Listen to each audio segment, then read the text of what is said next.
భలే భలే మగాడివోయ్ చిత్రానికి గ్రాండ్ వెల్కమ్ చెప్పేద్దాం.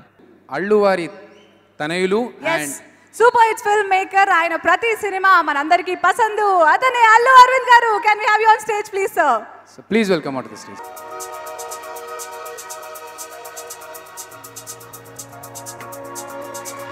Welcome sir.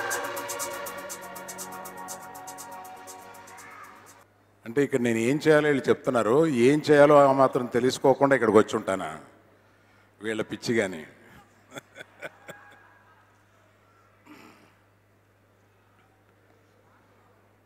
బలిబలి మగాడివై ఈ సినిమా గురించి చెప్పాలంటే దీనికి ముందు చిన్న జరిగింది, ఎక్కువసేపు తీసుకోను, ఒక 2-3 నిమిషాల్లో జరిగింది చెప్తాను. హలో బోయపాటి గారు, ఇప్పుడు మనకు సినిమా చేస్తున్నారు కదమ్మా. మారుతి అనేవాడు మహామాంత్రికుడు. ఆ మాంత్రికుడు వచ్చి ఒకరోజు కథ చెప్పాడు. నాని దృష్టిలో పెట్టుకుని నన్ను ఊహించుకుని ఈ కథ వినమని కథ చెప్పాడు. కథ చెబుతుండగానే ఒక 3-4 సార్లు కింద పడిపోయి నవ్వేలాగా ఉందన్నమాట. అంటే ఒక విచిత్రమైన, అతను ఒక చిన్న కాన్సెప్ట్ తీసుకుంటాడు, ఒక విచిత్రమైన కాన్సెప్ట్ తీసుకుని మతి మరుపుతోటి అస్తమానం మర్చిపోయే, అంటే మన గజనీలో కాదు, గజనీలో మర్చిపోయి ఒక సీరియస్గా, ఇతనేమో మర్చిపోయిన ప్రతిదీ అడ్జస్ట్ చేస్తూ ఎట్లాగా దీన్ని మ్యానిపులేట్ చేసి వెళుతూ అనే దాని మీద ఒక గొప్ప మానవత్వం గల క్యారెక్టర్ని తీసుకొని ఆ క్యారెక్టర్ గురించి చెప్పినప్పుడు ఎక్స్ట్రాడినరీగా చాలా బాగా ఉంది, ఇది వెంటనే సినిమా చేద్దాం అని అనుకున్నాం. నాకు 4వ కొడుకు లాంటి ఒక కొడుకు వాసు ఉన్నాడు. ఆ వాసుతోటి స్మార్ట్ సినిమా, అంటే మనం మామూలుగా పెద్ద సినిమాలు పెద్ద 4-5 హీరోలతోటి 50 కోట్లు అవన్నీ ఖర్చు పెట్టి అలా కాకుండా సినిమా అనే దాని మీద మనం నమ్ముకుని, కథ అనే దాని మీద నమ్ముకుని, ఒక మంచి హీరోని తీసుకుని, ఒక మంచి డైరెక్టర్ని తీసుకుని సినిమాని తీయగలిగితే ఒక స్మార్ట్ సినిమా. మేమిద్దరం దాన్ని ఊరికే ఒక స్మార్ట్ సినిమా అని అనుకుంటాం. చిన్న పెద్ద మీడియము అయ్యి కాకుండా ఆ స్మార్ట్ సినిమా అనే దాన్ని మనం కాన్సెప్ట్ డిజైన్ చేస్తే ఎలా ఉంటుంది, దానికి వేరే ఒక బ్యానర్ పెడితే ఎలా ఉంటుంది అని అనుకుని 100% లవ్ దగ్గర నుంచి అనుకుంటున్నాం. అది ఈ సినిమాకి కుదిరింది. అట్లా ఒక విడిగా ఒక బ్యానర్ని పెట్టి దానికి ఒక ప్రత్యేకత, అంటే ఒక స్మార్ట్ సినిమా ప్రత్యేకత. ఇలా తీసేటప్పుడు నాకు ఇండస్ట్రీలో చాలా బాగా నచ్చిన వాళ్ళల్లో దిల్ రాజు తర్వాత మన వంశీ.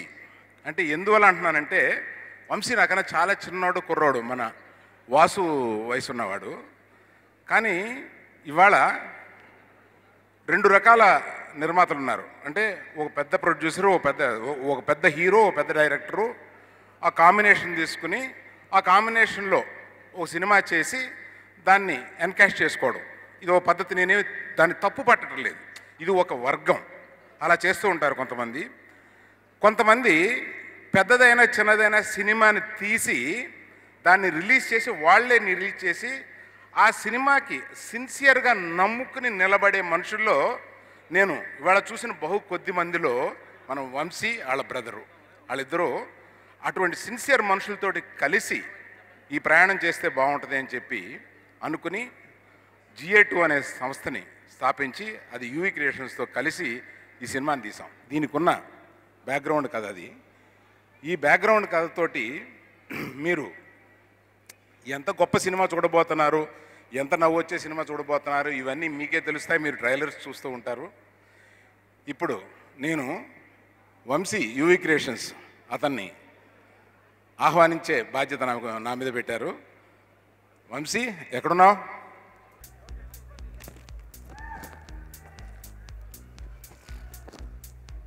తర్వాత ఇండస్ట్రీ అందరికీ తెలుసు, బయట కూడా కొంతమందికి తెలుసు. మామూలుగా నాకు బయలాజికల్గా 3 కొడుకులు, కానీ ఆస్తి పంచుకోవడానికి ఇంకోటి వచ్చాడని చెప్పి చాలామందికి ఒక డౌట్ ఉంది. వాడి పేరు వాసు రావాయ్, నిన్ను కూడా నేను ఆహ్వానించాలి. సో కథ మొత్తం నడిపింది వీళ్ళిద్దరూనండి. ఊరికే నేను కథ వినడం, మిగతా చాలా పనులు చేయడం తప్ప, షూటింగ్ దగ్గర ఉండి కష్టపడి ఎడిటింగ్ రూమ్లో కూర్చుని ఇవన్నీ వీళ్ళు ఎక్కువ పడుతూ ఉంటారు. అది నేను పైనుంచి చూసి సూపర్వైజర్గా చేస్తూ ఉంటాను.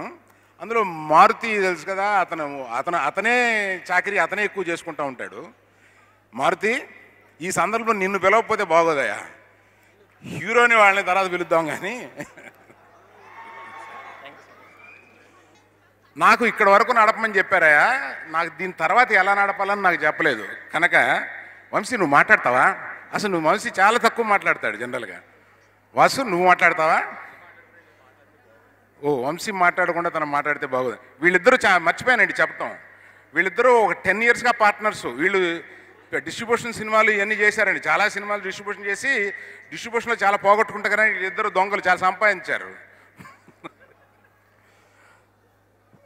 సరే, మేము ముగ్గురు కలిపి దిగిపోయి మనం స్పేస్, మన హీరోలు డైరెక్టర్లు వాళ్ళందరూ ఉన్నారు, వాళ్ళకు కూడా కొంత స్పేస్ ఇద్దాం. Thank you very much. రండి సార్. అరవింద్ గారు క్షమించాలి, గోపి సుందర్ అని ఒక గొప్ప మ్యూజిక్ డైరెక్టరు. అతను సౌత్ ఇండియాలోనే మలయాళం సినిమాలు మ్యాక్సిమం చేసిన ఒక మ్యూజిక్ డైరెక్టరు. ఇవాళ సినిమాకి మన నాని హీరో అయినా కూడా ఇవాళ ఫంక్షన్కి గోపి సుందర్ హీరో. కనుక అతను ఒకసారి పరిచయం చేయడం కోసం can you just come on to the stage so that I don't give an opportunity to others to give a special introduction of yours. He is Mr. Gopi. I need a big hand for this music director. మీరే వింటారు కదండి, గొప్ప music చేశాడు ఈయన. ఈయనది ఎలాగో అర్థం కాదు, మలయాళంలో 15-20 సినిమాలు ఒకేసారి చేసేస్తూ ఉంటాడు. I'm telling like you do 15-20 films in an year at a time. I don't know how this man does it, I'm telling.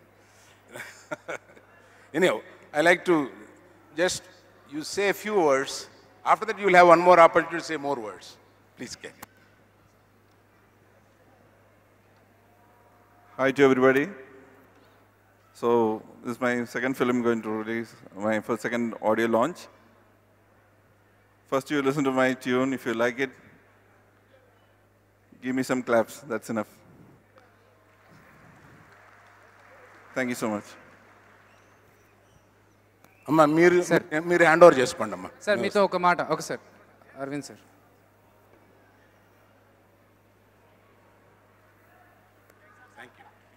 Arvind garu sir మీతో ఒక మాట ఇక్కడ సార్. ఈ సినిమాలో నేనా యాంకర్ మీరా? మేమే యాంకర్స్, అందుకనే మిమ్మల్ని క్వశ్చన్ అడుగుతున్నాం సార్. ఈ సినిమాలో కాన్సెప్ట్, అన్సే గారు రండి, నాకు కొంచెం ధైర్యంగా ఉంటుంది మీరు పక్కన ఉంటే. ఈ సినిమాలో కాన్సెప్ట్ ఏంటంటే హీరో గారికి కొంచెం మతిమరుపు అన్నట్టు, మర్చిపోతూ ఉంటారు. సో మీ లైఫ్లో ఎప్పుడన్నా ఏదైనా మంచి మెయిన్ ఇన్సిడెంట్ మర్చిపోయిన సన్నివేశాలు కానీ అలాంటి ఇన్సిడెంట్స్ కానీ ఉన్నాయా?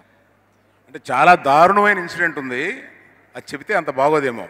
మెడ్రాస్లో మా ఆవిడ నేను కలిపి పాండి బజార్ వెళ్ళాం, ఏదో చిన్న షాపింగ్ అని. This happened around 25-30 years back. వెళ్ళి షాపింగ్ చేస్తూ, మామూలుగా నేను పాండి బజార్లో ఏదైనా కొనుక్కు రావడం అలవాటు. అలా కొనుక్కుని ఆవిడని మర్చిపోయి ఇంటికి వచ్చేసాను. సార్ మీరు కావాలని వచ్చినట్టున్నారు. లేదు, ఇంటికి వచ్చిన తర్వాత మామూలు ఇంటికి రావడం భార్య ఎక్కడైనా ఎత్తుక్కుంటాం కదా, వెళ్ళేటప్పుడు అమ్మమ్మ మర్చిపోయానని చెప్పి తిరిగి వస్తుంటే ఆవిడ నవ్వుకుంటూ వస్తుంది. ఇలాంటి ఆవిడకి అలవాటు అయిపోయి పాపం నవ్వుకుంటూ లోపలికి వచ్చేసింది. ఇంకా మళ్ళీ దిస్ ఈజ్ ది బిగ్గెస్ట్. అంటే మామూలుగా ఇంటికి రాకుండా, ఇవాళ ఇదే ఇంకొకటి ఎవడన్నా చేస్తే ఇంటికి రాకుండా లాయర్ దగ్గరికి వెళ్ళి విడాకుల నోటీస్ పంపిస్తారు. Thank you sir, thank you so much.